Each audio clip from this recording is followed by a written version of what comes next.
Hi, I'm Nick Sarasa, WIZ Hurricane Reporter. Today, the Hurricanes took on the Florida Panthers and they lost with a score of 4-1. In the second period, it seemed like the ice was tilting the Hurricanes' way, and the score ended 1-1, and it seemed like the third period was going to be in the Hurricanes' favor. It was not. It was just like the Detroit Red Wing game, a simple goal that came to the net, and a few minutes later, within a minute later, in fact, the Florida Panthers scored again to make it 3-1. Then former Hurricane UC Jokinen took the open net goal and finished the game with a score of 4-1. Now, the Hurricanes are 0-3. That is not the number Hurricane fans need to worry about. The number Hurricane fans need to worry about is 1-13. And I'm referring to the power play. They have one goal in 13 attempts. Every team in NHL would kill to have 13 power play attempts. And the Hurricanes do. And the only one they converted on was a 6-on-4 at the end of the Red Wing game when they scored 1 second left in the game. Now, a big part of this, I really believe, has to do with not getting into the offensive zone easily. The Hurricanes take Justin Falk or Victor Rask, and they have him go to center ice. And once they get to center ice, they drop it back to Lyles or Murphy. And those guys are going slow through the neutral zone. I believe that they need to get that puck, if dropped, and fly through the neutral zone. And they need to make those defenders make one of two choices. Step to Murphy and try to hit him, or back off and let's try to stop him as he skates by.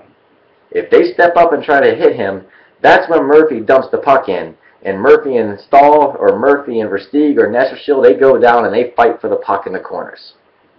If they back off, that's when Murphy skates into the zone, then he drops it back to the point, and they're in the zone, and they're swinging the puck around trying to find the perfect shot. That, I believe, is a change that Peters will make, and I hope to see in the next few days. Now, there are three very good things about the Hurricanes. Let's see. The first one, Hanifin and Murphy.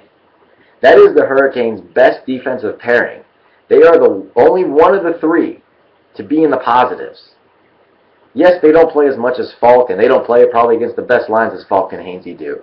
But still, it is very impressive that these two young guns are able to be in the positives. And they play a lot more than Michael Jordan and Lyles.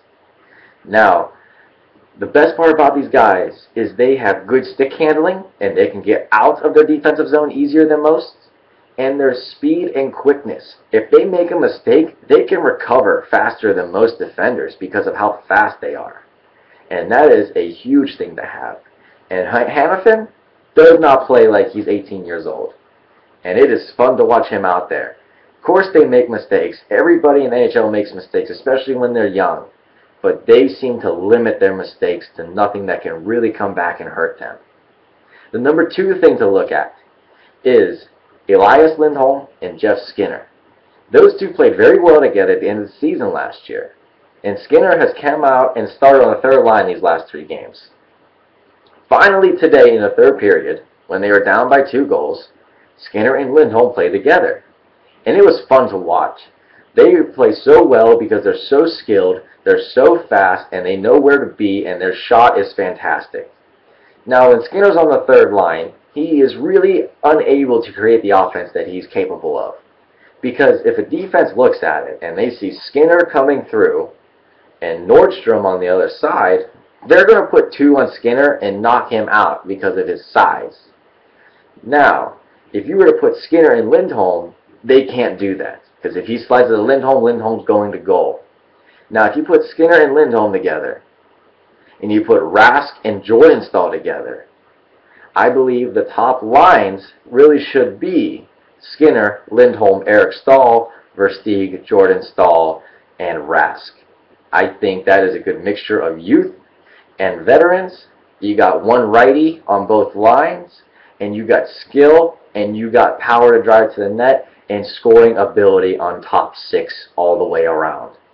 Now, that would force Gerby to go back to the third line, and I think he's a heck of a player, and I think he is very, very well on the third line. His speed and his tenacity is something that Skinner doesn't have the tenacity. Skinner won't hit you in the face like Gerby. Gerby slashed Kulikov today in front of the net and ready to fight him. You will not see Skinner doing that.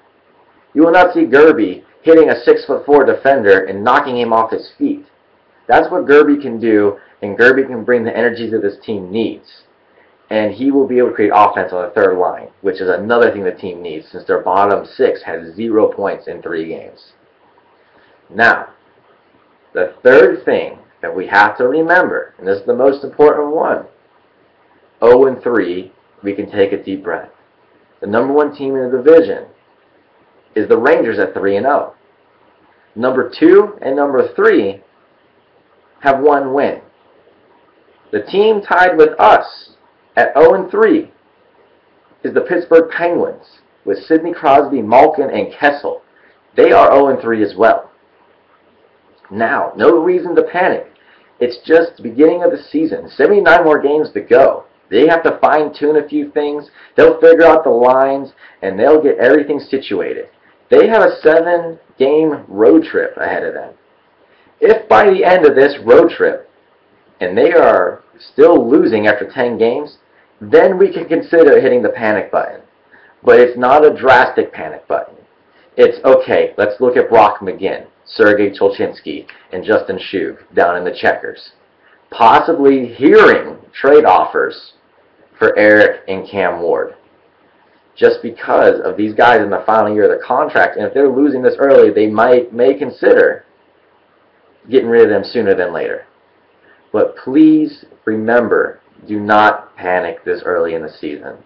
They have a long way to go, and this is a good team who is getting better each game defensively, and they are young. So no panic. We'll wait for a couple more games, and we'll see what's going on from there. Until then, please feel free to check out my Twitter, my Facebook page, and my blog. And until then, I'm Nick Sarasso with your Carolina Hurricanes Sports Report.